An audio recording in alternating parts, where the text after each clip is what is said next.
Hello and welcome to our energy systems video about how small modular nuclear reactors can be used as a load-following technology. First, let's start with a few definitions to help us understand the topic. This is a load duration curve. It describes how much electricity an area uses each hour of a year. It's organized from highest load to smallest for clarity. The total capacity requirement is the amount of electricity that must be generated in a particular hour. Technologies that are large, but with a low variable operating cost, are the most suited to generating the green block. This can be a coal plant or a large nuclear power plant. This is called a baseload capacity. The middle region is a load-following capacity.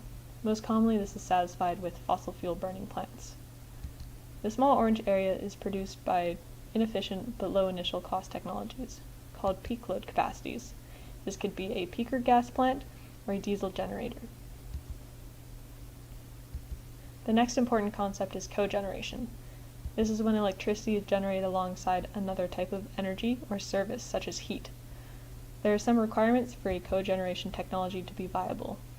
There must be a demand for the electricity and the other service produced. The technology consuming the energy must have adequate input and should be flexible enough to increase or decrease production on demand.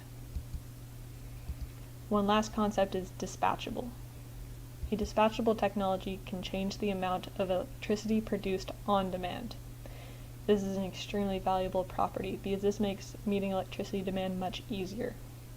Renewable resources such as solar panels and wind turbines are not dispatchable, but fossil fuel burning plants are.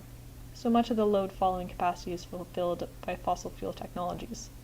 Currently, nuclear power is the largest source of dispatchable carbon neutral electricity.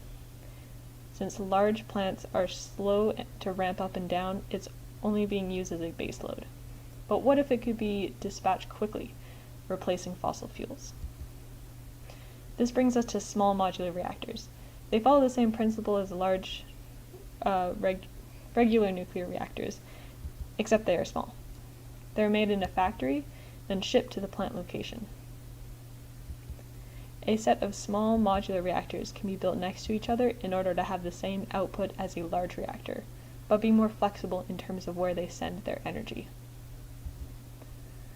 Let's compare how a large reactor and a set of small modular reactors can be used as a load-following capacity. Say the electricity demand is high. Both reactors perform the same function. All of the electricity goes to the grid. When demand is low, the large reactor can only reduce its output. This isn't viable because its revenue is lower while maintaining virtually the same operating costs. The set of small modular reactors can output some electricity to the grid, but also support desalination, district heating, or hydrogen production, assuming the local economy can support one of those activities. There are many kinds of small modular reactors. Here are a few examples. We will only look at 3 in detail. The first one is a pressurized water reactor. There are 2 main types, light water and heavy water, also known as CANDU. This design outputs electricity by means of a turbine. It also outputs steam, which is extremely convenient for district heating. The next design is a fast neutron reactor. It's similar in output to pressurized water reactors, but a bonus of this technology is that its waste is easier to handle since it burns the longer-lasting radioactive waste. Unfortunately, this design is expensive to operate and construct.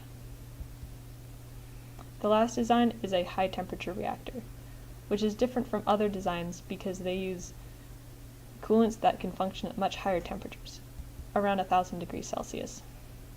This is well suited for hydrogen production, since the chemical reaction to produce hydrogen, the sulfur iodine cycle, needs very high temperature inputs to react.